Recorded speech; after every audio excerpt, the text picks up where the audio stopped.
So this is the morning update. Doing some, gotta look like Ed Harris in the abyss. Doing some stupid morning hike to Kalapathar so we can see Everest at sunrise, even though I said I didn't want to do it. So we put the time back to 5, not 4, and I still didn't get up. So they came knocking and watched me get ready. I think he wants to hurt me. Anyway, well, I've never done this before, and I so didn't want to do it. I was so over it. I was like, you know what? I've done base camp. I've done Kumbu Icefall. They were my goals. I'm sick. I just want to get the hell out of Dodge. Let's just go down. I'm done. But no, it's happening. Going up to 5,500 meters. That's 200 higher than base camp. At this time in the morning, it's minus 20, maybe minus 25. He said it's minus 35 on top. Oh, that's why I didn't want to do it. All right, hand is numb. Bye. Finally get an idea of where we're going. Can you see up that peak? No. Endless march. Over 2 hours from here. Why? I'm being punished. I said to him, is this my punishment for going to Kumbu Falls? He went, yeah. Probably doesn't understand what I'm saying, he never does. Just guesses at the answer. It's like flying with a Chinese FO. Now you can see a little bit better where we're going.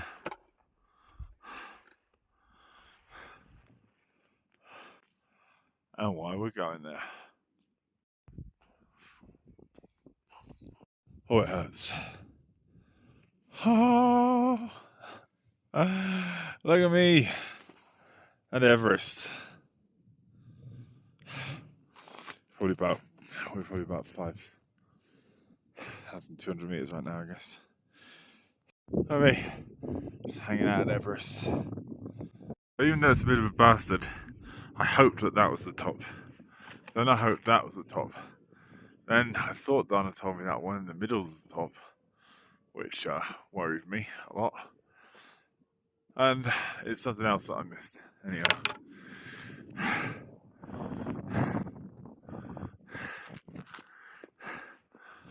That's Nutsa, the one that connects to Lhotsa. Everest, sun coming up. I'm is so freaking numb. Anyway, sun's up, Everest, look at that. So it wasn't that peak, it is. Oh damn, it's out of view again. It's not far, it's about half an hour.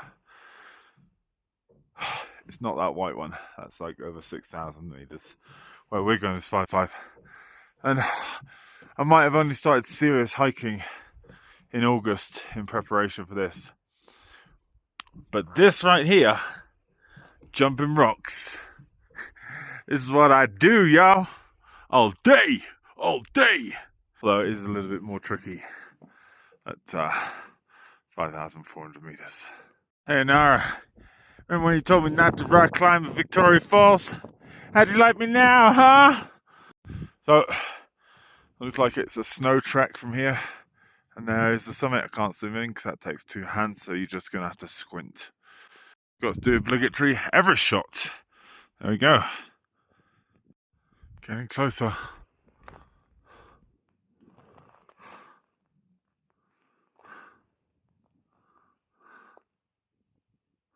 Summiting.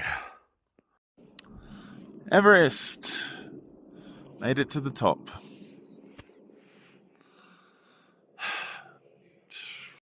Right, so just let's say it how it is and let's not put an Instagram gloss on it. So I just had a massive row with my guide because things have just come to a head. He knocked on the door when I was late, admittedly, so he come and knock on the door far enough, and then I'm getting ready and he just bursts in. He just micromanages everything, you know, like a captain that just won't give you a second's peace, you know. And it's very, yeah, you know, you come to a place like this and you want freedom, and what you're getting is control. Don't have your zipper like this, and don't walk like that, don't jump like that. Like, you just need somebody to show you the way, you know. So yeah, I mean, it's disappointing. Having a guide is not really my kind of thing, but obviously in this situation you have to. Yeah, and different people have different styles, just like pilots, right? But it's not really my style, and it doesn't really, doesn't really go well with the way that I like to do things. Anyway, we are here. Feel better now I've said it, rather than just me putting up some fake front. You know, this is what happened. This is what it was. Anyway, so now I can take the joy. The joy is that we have made it to the top of Kalapathar, 5,500 meters, something like that. 5.5 something, 5.560. So this is the highest I've ever been. It's the highest I ever will go. And the views are just, I haven't really taken them in yet, because I've just been like kind of de-winding from that row, and the fact that he never listens to me. I don't think he listened to anything I said during it either. I don't think he gets what I'm talking about whatsoever. But yeah, the views are amazing, absolutely amazing. I'll get off selfie and do the proper wrap round. So there we go, Everest, and I'm gonna get them all wrong, so I'm not even gonna try. Just enjoy. Although it's Game of Thrones throne chair one there. If I had to guess, I'd say that's Nutsa, and that's in Tibet, and I know that's Everest. Think of all the people that have gone up there and died up there, or made it to the top. I think there's so many bodies up there right now, they'll never get back down.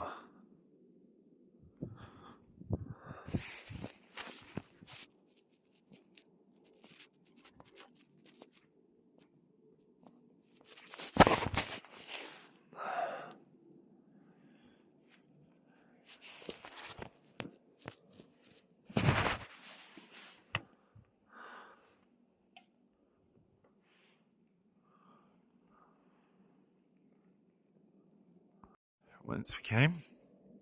Chopper down there.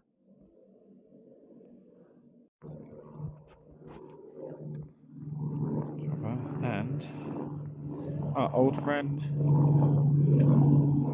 Ahmed Blam. Whatever you do, don't look down. Alrighty then. So I just came up here with Dana's help in a strange twist of fate. He wanted me to come higher, but it's so high. I mean, look where I am on the edge. I'm on the edge this side, and I'm on the edge that side. Sitting atop Kalapathar, opposite Everest. I had to scoot up here on me bum, because it's just too vertigo-y to just crawl up here. But on the bum was okay, and it's nice now I'm here, and I'm just sat down, and it's just so cool. Some lake down there, very nice. Oh, you can even see the mountains behind me. That's so cool. All right, do another map. Umari, 6th highest in the world.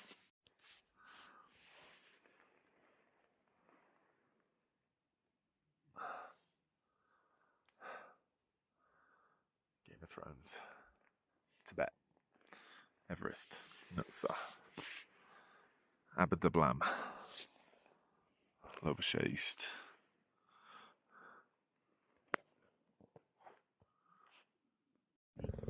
So my Taobao spikes finally going to be used in anger. Queuing up because it's an unpopular time of year to walk, a hell of a popular time of year to get a chopper. Well, I don't think it's going to get any better than that. I think that is the Best Everest shot.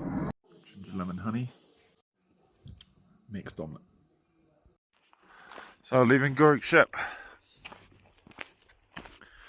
It's that's 70 k's to Lukla. I guess these videos are going to be a lot shorter on the way down. Have you seen it all? Shaded avalanche bit. Just looks so cool. I think with my clothing, I've got it all pretty bang on. But I might have made the first mistake. This is such a rush. Coming back from Kalapathar, you know, ordinarily we would have been back at 8, but we left late, so we're back at 10. So it's all rushed. I couldn't be able to take off my shoes and get into my normal day hiking pants, which are quite lightweight. And as such, just kept on the fleece lined pants that I wore up the mountain this morning, and I'm paying for it. It's too hot. I feel the heat radiating around my legs. It's unpleasant. The moments where I feel dizzy, like I'm going to pass out. It's like this overexertion, and it's not helped by heat. So anytime I get too hot, that's when it almost happens.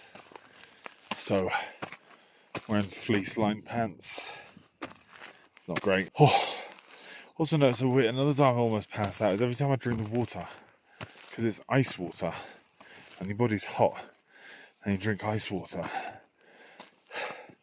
and you're already on such thin margins that any disruption to like the very delicate status quo can send you over the edge. So every time I drink water, even though I know I must, and it's good for me in the long run, I feel like I'm going to pass out. Back to this avalanche place, and this ice hill path that the horses came down. And not only is it fleece-lined pants, it's also the thermal bottom layer under that as well. So if you fell off the edge here, ain't much going to stop you, is there? Just slide and slam into that rock, probably. I'm back at this place again. I don't even want to look at it, especially when you're a bit dizzy. I just saw old South American mate, the one who decided to stay an extra day in Tongla.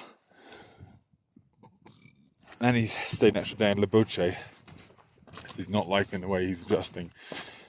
But by the sounds of it, it's no different now. He's started going up again. Oh, I can't wait to get back below 4,500 meters. Yeah, I don't know if I've told you this story, but I had the spikes that I bought in China. I actually bought 2 pairs. One as backup, so I figured one would break, but then they were too heavy.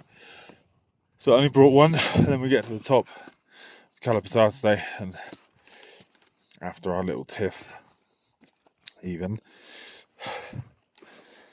Dana says, "Oh, you have those spikes, you better put those on." I thought, alright, even though I just came up without them, and no problem, okay. But you're not wearing them. No, but you should, because it's so slippery. Like, right. Alright, put them on. First step, ass over tit. Roll down a couple of times. First time I've gone down on the trip was by wearing something I wasn't used to, and not going with my gut, which was that I know jumping around rocks extremely well. Even walking on snow and ice I know pretty well. Yeah, so hope you felt an idiot for that. And I saw old Indian mate at Kalapathar this morning, still on exactly the same schedule as me, not in the same lodges anymore. And I guess he's womaned down since Jenny turned back. So I think he's on the same schedule as me, as is V, the girl that we summited with. Not summited, you know what I mean? she's got the same hectic 20-25k a day back down to Lutler to get out of here on the 22nd.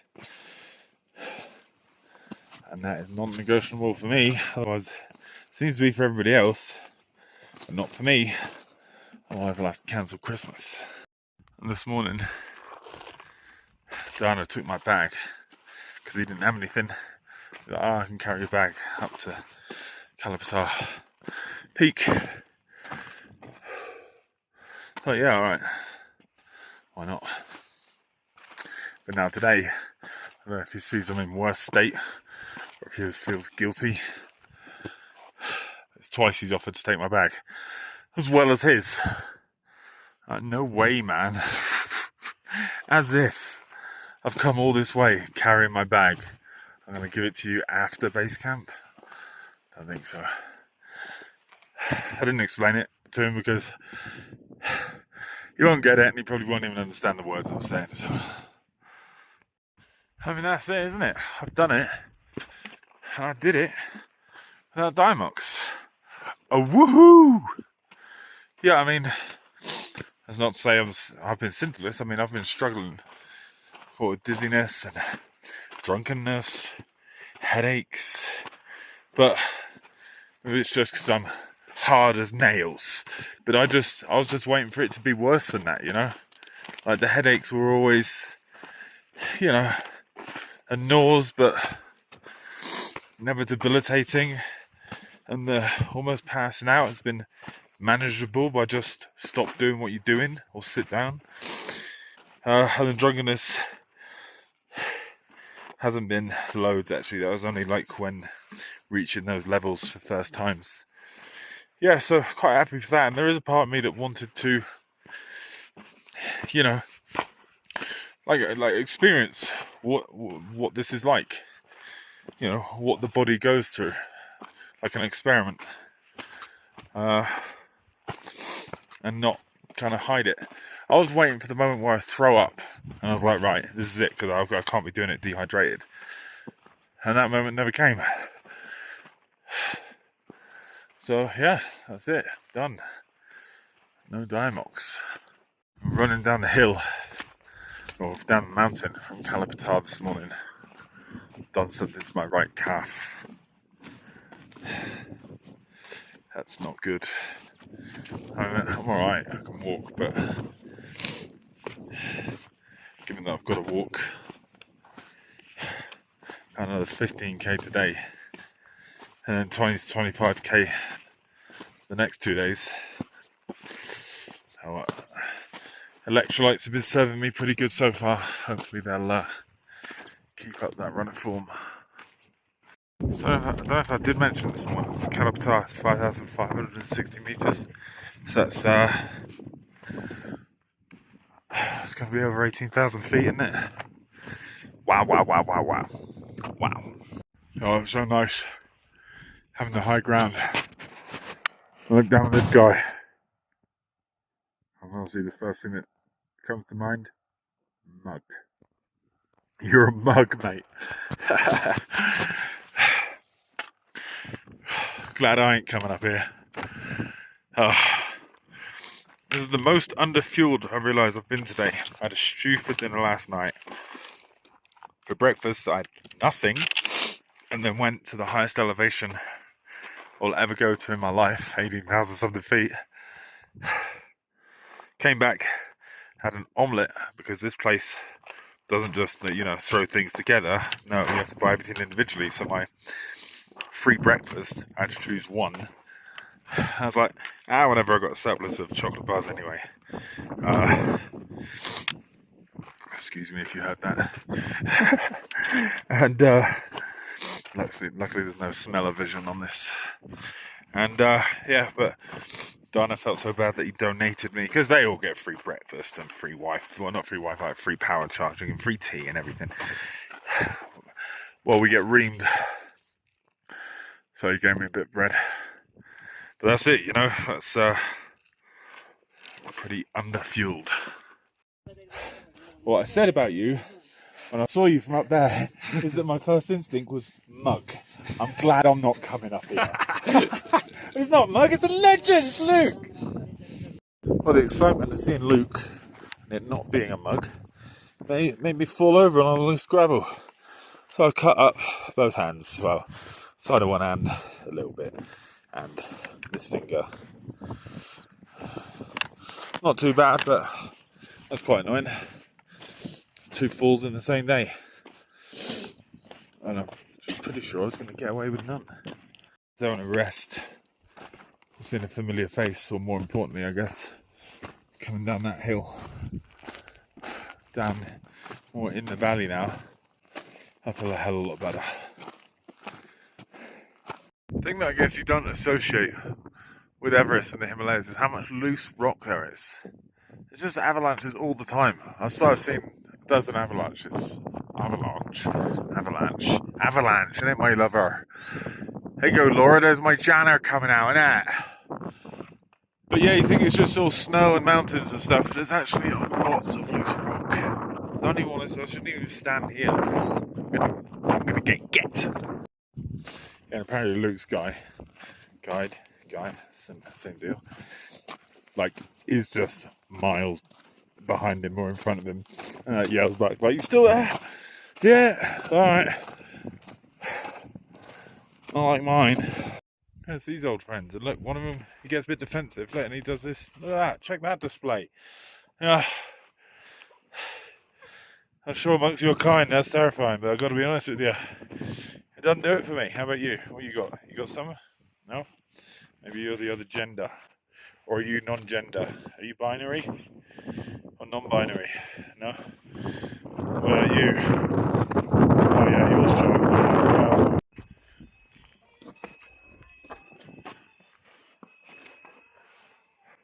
It might have been a blessing wearing these, keeping faith with these warmer clothes, because it's starting to howl.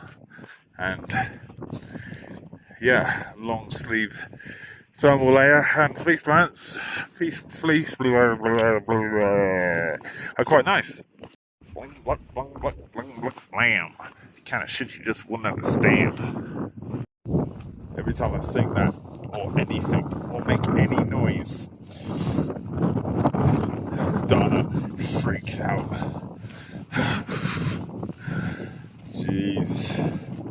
And I don't know where Santos the porter is. I guess he's up ahead. Quite often they'll tag team me, one will be behind. And you've heard how much gas I have. And one of them's always like directly behind me, like 1 foot behind me. So I've got to hold it in.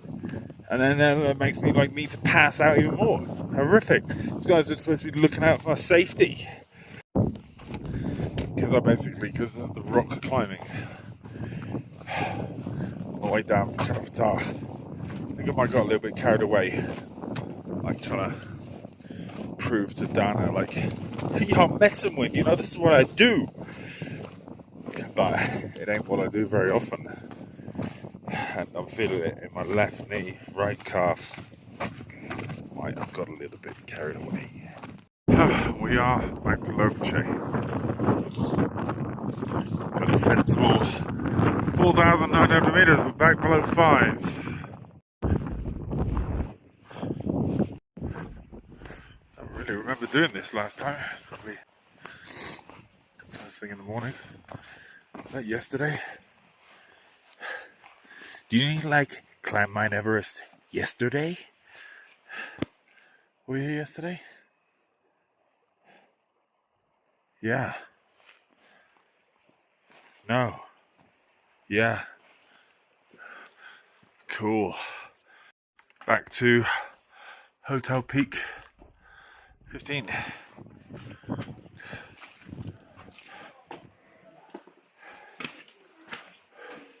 Oh yeah, this place. That's right. With John and V. No John and V now.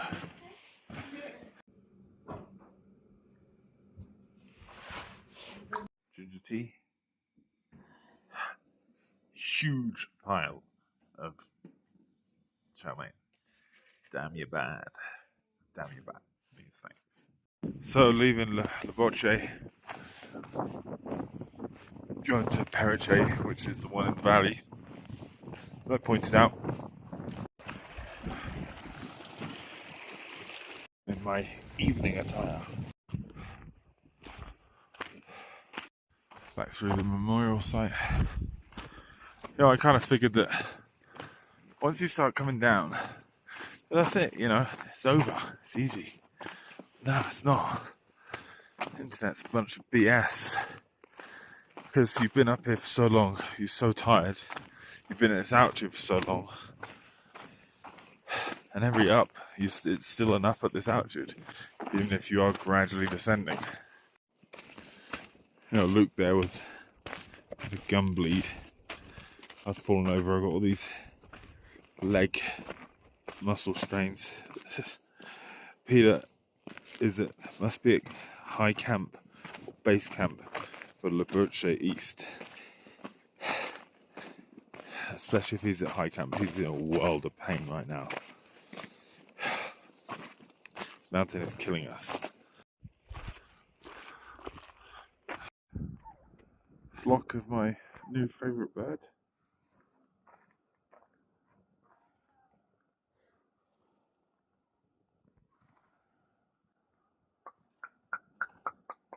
Lots of Everest Amma de Blam. The kind of mountains you just can't understand. Coming back to Tukla. I remember coming up here, man. This is the worst. That was the worst. Arriving there, I think, and leaving there was the worst. I was just out of it. I mean, I guess you could say that going up Narjagan Hill was worse, but I knew I'd come back down.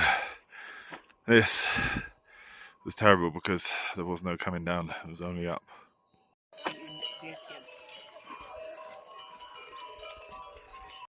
So that's Periche over that hill that's kind of got the sun behind it. Just over that hill is Periche, where we're going. Sunny hours reckon that things changed about 4,500 meters. And we're getting back down to Dongla now, which is 46. And I can feel a change. I remember in Hong Kong, I came down off Lantau Peak. And I was between Lantau Peak and Sunset Peak. And there's a bus stop just there. And you're still like halfway up the mountain between the two. And there was some nutter had accosted me and started talking to me. And he was wanting to get on the bus together, and he's, you know, avidly telling me the bus timetable. I was like, nah, I'm going to walk. Which was true, I did want to walk. And also didn't want to speak to him for much longer. But yeah, it was my idea to walk, because I also was of the mind that at base camp, it ain't just going to be up.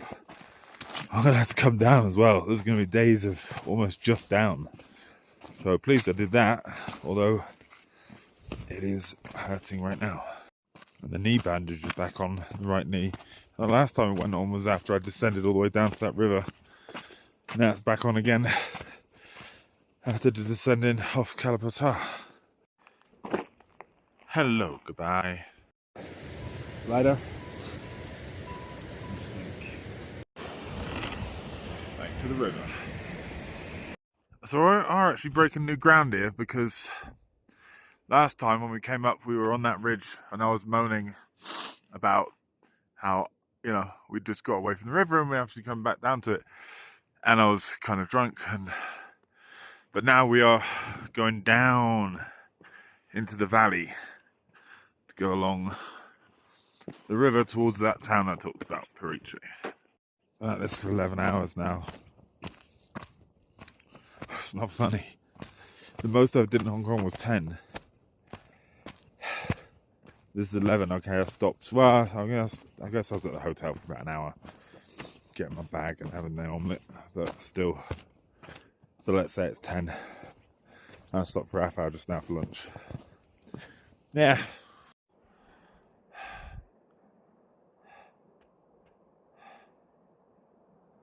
Mega.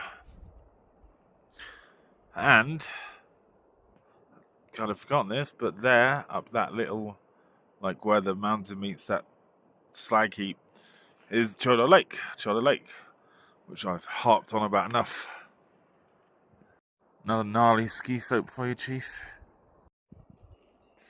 Dwarfed once again.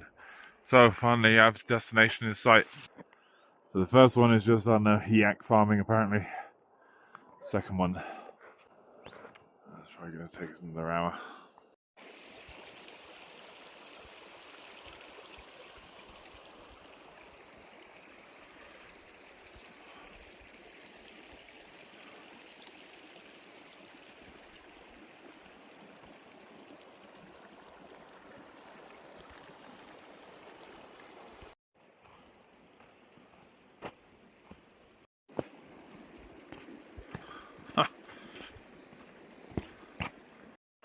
The path is also actually the river. We are in the river and on the path. Again, if you just look there, it does look a little bit like Devon until you do that. But that is the sun setting on Amad de Blam. I've been walking for 12 hours. I was up before I was walking like 2 hours before sunrise. And I'm going to be walking out to sunset. So I saw the sun rise on Everest and set on Amad de Blam. That's pretty cool.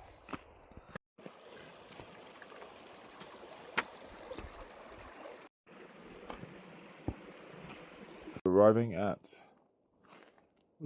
Panorama Lodge and Restaurant. Periche, I guess. So we slept at Gorak Shep. We went up to Kalapathar and back down, and then all the way down here through Periche, Dukla, and then we deviated from the other day, and now we are here in Periche, making that one. And tomorrow we will come back here, and then we'll join the old route that we did on the way up through Shamori and Pengboche. Not even Tengboche, Jesus. All the way down to Namche. So I'm in my room. And it's amazing, alarming, the hardships I've become accustomed to, because this looks like luxury to me. There's a carpet and my own toilet. Ah! And it's cold. It's like 0, which is really hot for me. It's not -10 or -20. Not bad. We're at 4,200 meters elevation apparently, so we dropped 900 or 1,300 if you want to take it from the top of Kalapathar. Check this out. Running water. Shepherd stew. So in conclusion, I heard he said that Everest day was going to be the hardest, but I think that was the highest. I mean, waking up before sunrise, climbing to 5,500 meters, which was 400 meters. It was rough. And then come back down, and then your day starts. I was already like kind of done after that, you know. And then you've got to start with a 15k hike at altitude with some ups in there as well. So, and now, like, okay, the altitude is easing off, being a problem. It's been a problem. It's becoming so regular, like just almost passing out 20 times a day. But anyway, so that's now subsided, and now I'm back to kind of like the Hong Kong hike problems. Now I'm back to like the leg strains and stuff of doing 20k hikes back to back to back. And I guess that's why I went to Hong Kong and did back-to-back hikes, so that I would, because the hiking part of this has not been that bad. It's been the altitude and the cold, because they're only about 10k a day, but now they're going to be 20 plus a day, including today, which was like 19 included, but part of that was a mountain. So yeah, Dana, his English is not very good, and I don't think he's the sharpest tool in the box. Never knows what I'm talking about. It's just, he's hard work, really. But he's a nice guy. We're just not on the same page, ever. But yeah, it is getting a bit colder now. Maybe it's going to get down to, probably it's going to be about -5. But I just undid the zip on that bag, and I could feel my fingers whilst doing it, which is a novelty. Yeah, so tomorrow down to Namche, which is 23k. That's a long day. And then I get to Namche, and I'm back to Namche. Hot shower. Yeah, Wi-Fi 4G. Oh, not Wi-Fi 4G, and Irish bar, Liverpool. Back to civilization. So,